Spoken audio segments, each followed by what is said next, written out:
Another tragic incident has occurred in Mexico's ongoing battle against crime, as a prominent politician has fallen victim to drug cartels. Hipólito Mora, the leader of an armed civilian movement that successfully drove a drug cartel out of the state of Michoacán, alongside 3 bodyguards, was recently killed in an ambush. This event adds to the grim and continuing saga of Mexico's crime conflict. And today, we're going to be taking a look at this incident and how his subordinates are taking it. Death. Hipólito Mora always travels in an SUV with bulletproofing, along with a small guard detail, some of them former vigilantes who had been hired as police officers because of the dangers and threats he's faced in the past. However, this wasn't enough to protect a man whose enemy is the cartel. Tragically, the dangers he faced became a devastating reality on June 29, 2023, when Mora was ambushed and shot to death in a brazen armed attack. The weapons used to perpetrate the assault were Barrett rifles. According to the Michoacán Attorney General's office, the incident occurred as Mora was making his way home on that fateful day. It was around midday when he and his state-supplied security detail encountered a group of men who had strategically blocked the road using 2 pickup trucks. The armed men quickly opened fire on Mora's vehicle, overwhelming the security detail. Mora's vehicle was set ablaze by the assailants, further intensifying the chaos and danger of the situation. The tragic loss of Hipólito Mora sent shockwaves throughout the region and the nation as a whole. Mora was not just a high-ranking politician or a community leader. He was a symbol of resistance against the influence and terror of the cartels. His brave stance and tireless efforts to defend his community had made him a beacon of hope for many who yearned for a safer, more just society. His background. Hipólito Mora Chávez, a Mexican farmer, businessman, and politician, was the notable founder of the self-defense groups, which came into existence on February 24, 2013. These groups were established as a direct response to the relentless attacks and coercion imposed by the Los Caballeros Templarios cartel, a powerful criminal organization operating in the region. Born in the municipality of Felipe Carrillo Puerto, better known as La Ruana, Mora's upbringing remains somewhat mysterious. Coming from a family deeply connected to agricultural labor, he started on his own farming journey at the age of 18, when he began cultivating cotton on a piece of land that was generously given to him by his older brother. This marked the beginning of his lifelong dedication to the field of agriculture. Over the years, Mora established himself as a respected figure in his community. He became known for his resilience and determination in the face of adversity. As a testament to his hard work and entrepreneurial spirit, he owned and managed 15 hectares of lemon groves in La Ruana. This small community, home to approximately 10,000 residents, is located in the region known as Tierra Caliente, nestled in the southwestern state of Michoacán. Outside of his agricultural pursuits, Hipólito Mora was a family man, blessed with 11 children. Living in an area plagued by violence and insecurity, Hipólito Mora, like many of his fellow residents, felt the need to be constantly armed for self-protection, so he secretly carried a pistol, a symbol of the precariousness of life in this troubled region. Foundation of the self-defense groups. According to Hipólito Mora himself, a cartel called the Knights Templar Cartel was troubling the local lemon orchards, and they were intimidating farmers. The cartel members dictated the days on which the farmers could harvest their crops, exercising power and control over their livelihoods. Hipólito Mora experienced the consequences of this control firsthand when one day he found his son, Manuel Mora, lying in a hammock with his hands on his head, clearly distressed. Concerned, Hipólito asked his son what was wrong, and Manuel revealed that the owners of the packing plants had refused to receive their harvest. Filled with anger and determination to protect his family's rights, Hipólito Mora wasted no time. He immediately retrieved his firearm and made his way to confront the owner of the packing house responsible for the unjust treatment of his son. When he got there, he demanded answers. However, the packing house owner emphasized that the true authority and control lay in the hands of the Templars, implying that any opposition could have dire consequences. Unfazed by the cartel's power and knowing that immediate action was necessary, Hipólito firmly said, "I don't care.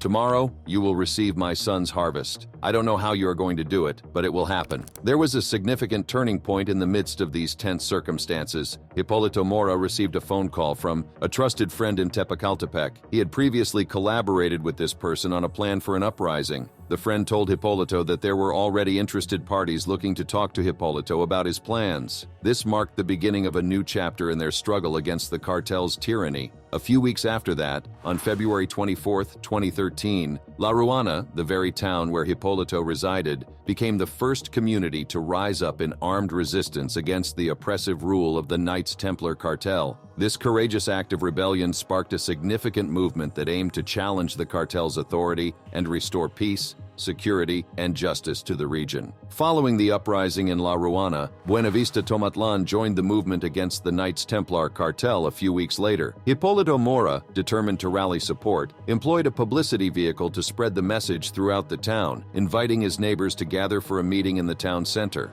During this gathering, he passionately urged them to take up arms against the oppressive cartel. The appeal struck a chord with the community, and the movement quickly gained strength, attracting the attention and support of residents from other municipalities in Michoacán. In an interview, he vividly recounted how the movement first emerged and described the initial confrontations that unfolded between the cartel and the self-defense forces. The bravery and determination displayed by ordinary citizens standing up against the cartel's reign of terror inspired many others to join the cause. The movement became a symbol of resistance, challenging the control and influence of organized crime in the region. However, the fight against the cartel was not without its share of tragedies. On December 16, 2014, there was a tragic confrontation in La Ruana between Hipólito Mora's group and a rival faction led by El Americano. The clash resulted in a devastating loss of lives, including Hipólito Mora's own son. As a result of his participation in the confrontation, Hipólito Mora was arrested. However, he was eventually released.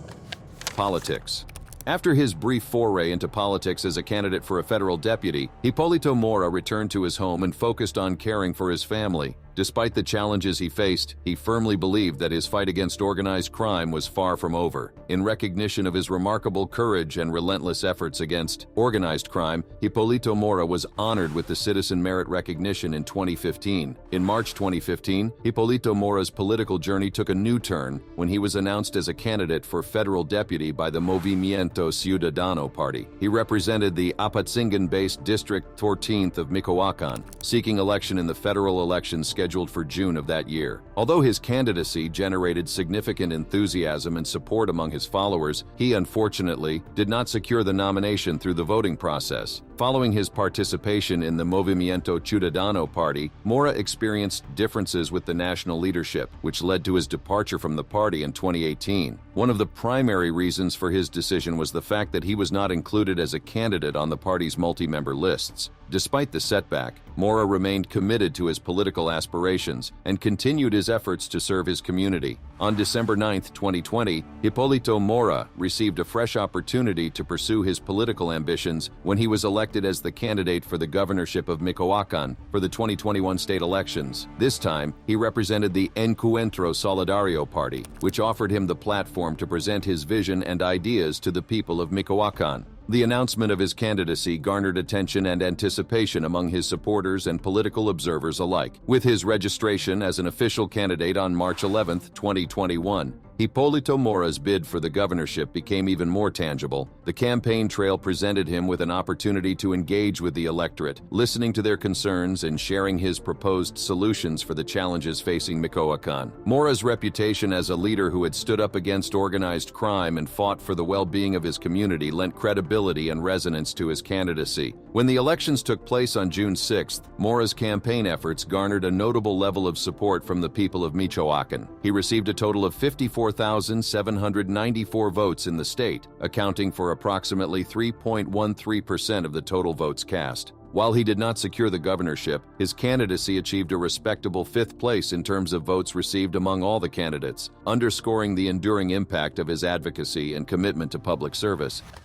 Mora's resolve. In February 2022, during an interview with The Guardian at a hotel in Morelia, Michoacán's state capital, Hipólito Mora, surrounded by his rifle-carrying guards, shared his perspective on his current role in the vigilante movement and his unwavering dedication to the farming community of his birth. At 66 years old, Mora emphasized that he had taken a step back from the forefront of the vigilante movement, but maintained a deep sense of loyalty to the place where he was raised. Born and raised in Michoacán, he couldn't turn a blind eye to the violence and chaos inflicted upon the region, as well as the wider scope of Mexico by organized organized crime groups. During the interview, Mora revealed the two factors that could potentially impede his resolve to speak out against these criminal organizations. Firstly, he said that he longed for a significant improvement in the security situation that would allow community members to freely come and go without the constant fear of being kidnapped or targeted by hitmen. In his own words, "So we are able to come and go as we please without running the risk of being grabbed by hitmen." However, Mora acknowledged that there was another more sinister possibility, the threat of being silenced through assassination. He recognized the inherent risks involved in confronting criminal entities and understood that speaking out against them could make him a target. He said, "The other, which I think is how they will try to silence me, is murdering me." Yet despite the potential dangers, Mora expressed an unwavering determination to continue fighting for justice and raising awareness of the dire circumstances faced by his community. The younger brother.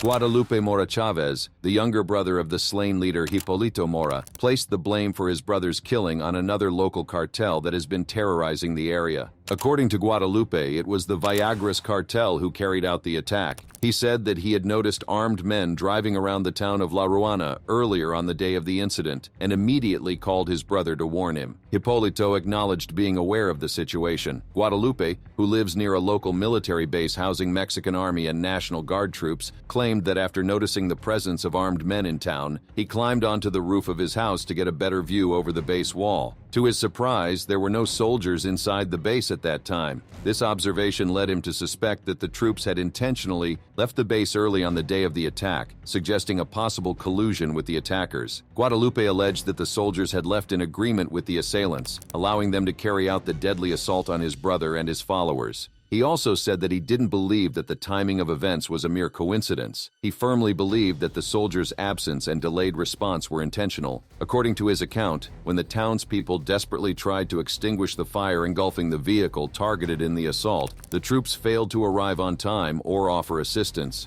This perceived lack of support further reinforced Guadalupe's suspicions, raising serious concerns about the security situation and the potential involvement of local authorities or security forces in the ongoing violence that has plagued the region. In his own words, "They left in agreement with them, the attackers, so that they could come and kill them," Mora Chavez alleged. The townspeople threw buckets of water to put out the fire, and the troops didn't arrive. According to the younger brother, the security forces stationed at the base in La Ruana played a selective role in their operations. While they actively fought against the incursion of the hyper-violent Jalisco New Generation cartel, their efforts seemed to exclude any action against the homegrown Viagras cartel. This local criminal group, known for extortion and imposing taxes on a wide range of local businesses, caused immense suffering and hindered the community's economic growth. Mora Chavez alleged that the security forces turned a blind eye to the Viagras cartel's activities, allowing them to operate freely and oppress the local population. Mora Chavez emphasized that his brother should be remembered as a fearless leader who fought tirelessly for the well-being of his people.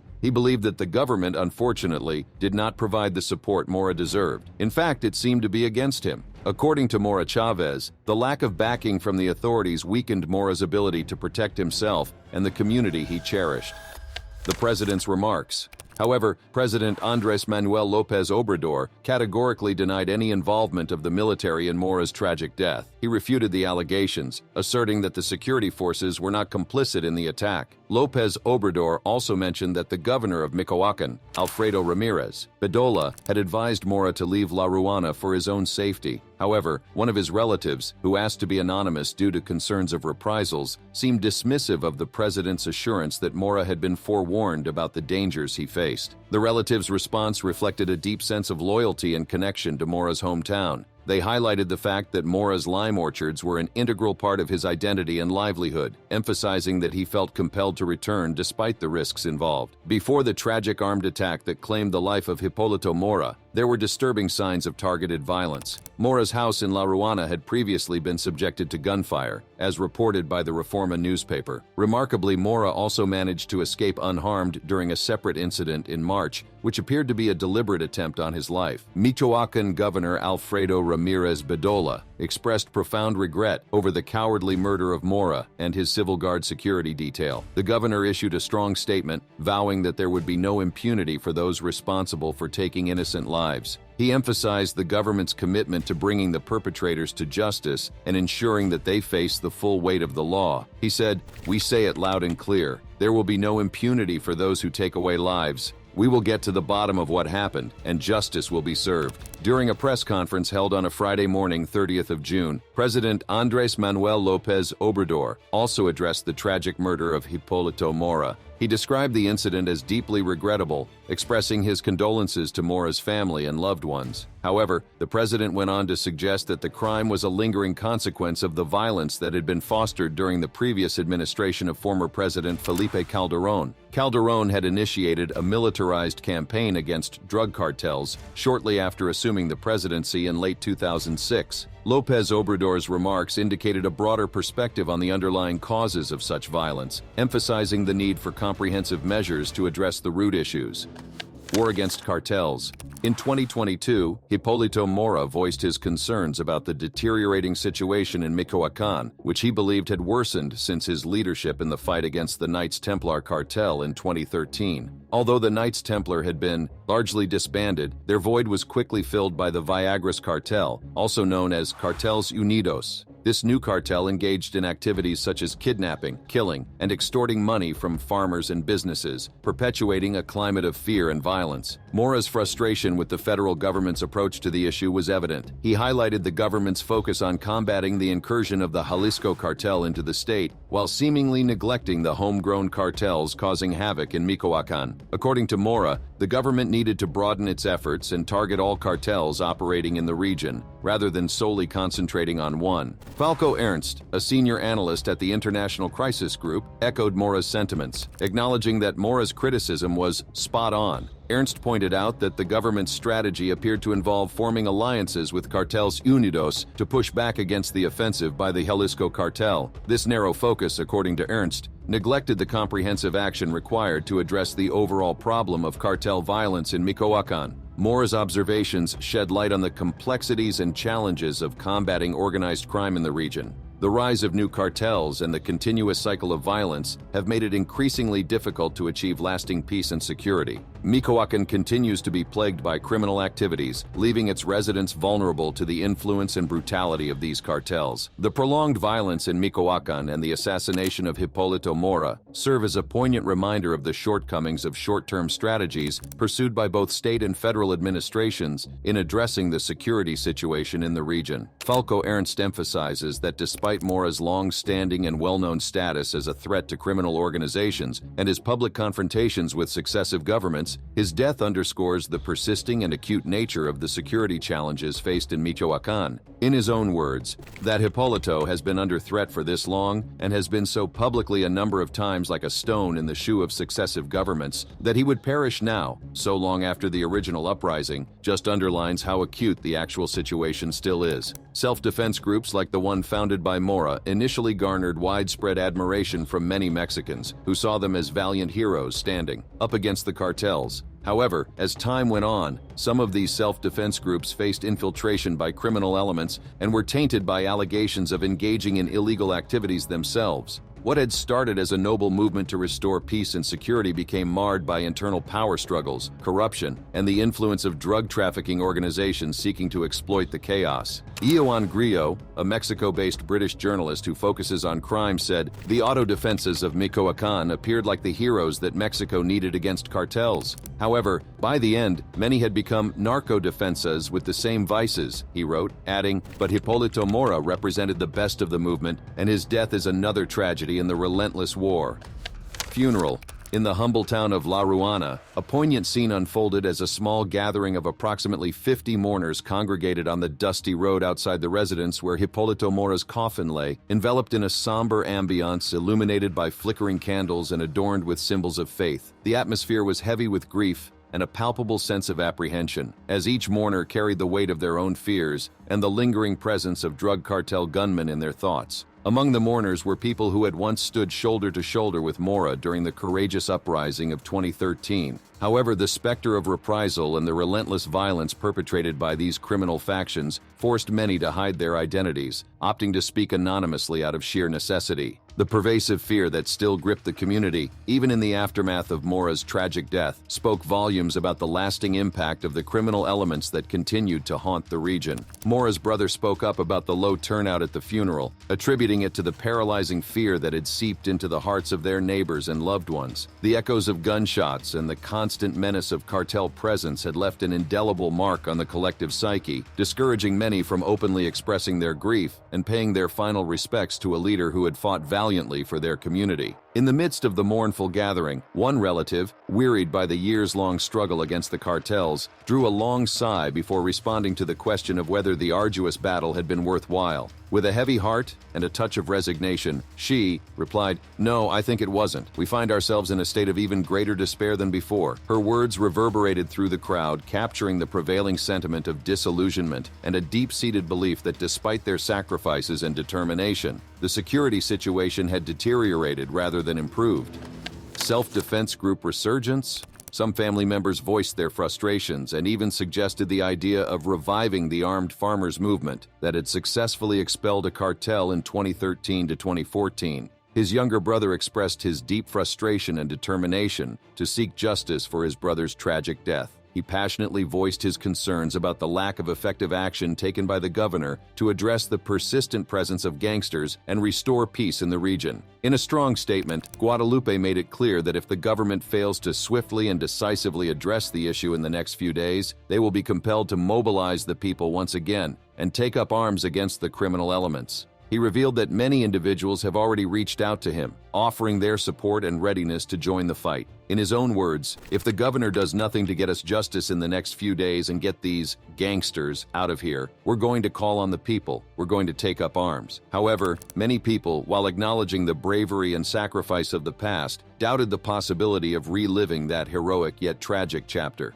Reverend Gilberto Vergara, one of the priests presiding over the funeral mass, offered a perspective grounded in the present reality. He emphasized that the circumstances have significantly changed since the earlier movement took place. The dynamics of the region have evolved, and the challenges faced today are way different from those encountered in the past. While the previous efforts had their impact, they were ultimately unable to bring lasting peace and stability to Michoacán. The idea of resurrecting the armed farmers movement raises questions about its effectiveness in the current context. Some argue that relying solely on armed resistance may not provide a sustainable solution to the complex and deeply rooted problems that afflict the region. The prevalence of drug cartels and organized crime continues to pose a significant threat, and it is evident that the previous eradication of one cartel was swiftly followed by the emergence of others.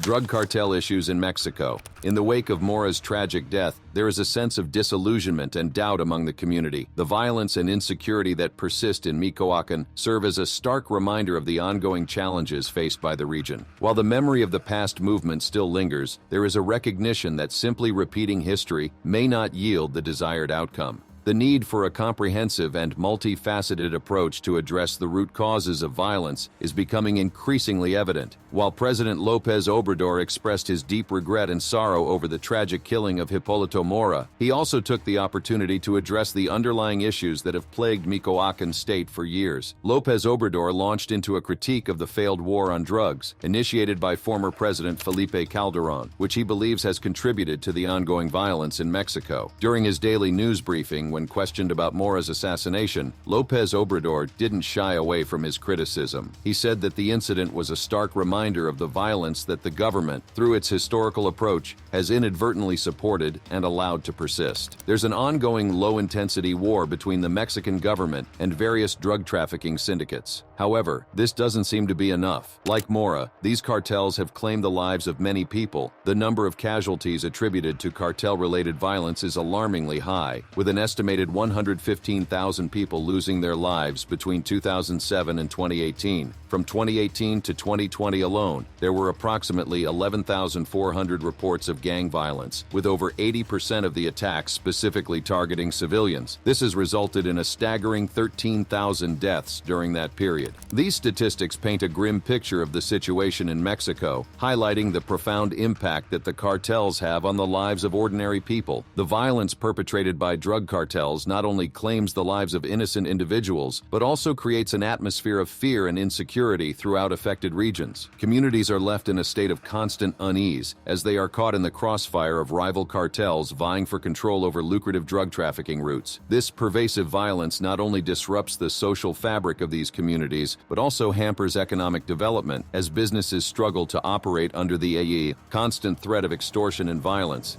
The government's part. Mora and many people like him don't believe that the government is doing enough, and many even believe that some government officials are involved with these cartels. There have been long-standing claims and reports of cartels infiltrating and corrupting various levels of government, including law enforcement agencies. Many reports and allegations from various sources, including media outlets in the US and Mexico, have suggested that drug cartels, such as the Sinaloa cartel, have successfully infiltrated and corrupt elements of the government and military through bribery and other illicit means. A notable NPR report from May 2010 highlighted these allegations, indicating that the Sinaloa cartel had colluded with the government to target rival cartels while protecting its own interests and its leader, Joaquin El Chapo Guzman. The report also mentioned a U.S. Army Intelligence Section report that stated a significant number of Mexican soldiers, approximately 150,000 out of 250,000, had deserted over a 6-year period to join the drug industry. Such revelations suggest a deeply entrenched problem within the Mexican military as well. Corruption within the Office of the Attorney General and other law enforcement organizations further exacerbates the challenges faced in prosecuting cartel members. If the very institutions responsible for upholding justice and combating organized crime are infiltrated and corrupt, it becomes incredibly difficult to hold individuals accountable and ensure a fair and effective judicial process. The impact of Mora's legacy and the void left by his absence will undoubtedly be felt by those who admired his determination and commitment to his community. As the investigation into his killing unfolds, it is hoped that justice will be served, and his death will further spur efforts to address the deep-rooted issues of corruption, violence, and impunity in Mexico's fight against cartels and gangs. If you enjoyed this video and want to see more exciting videos like this one, then click on any of the cards on your screen right now.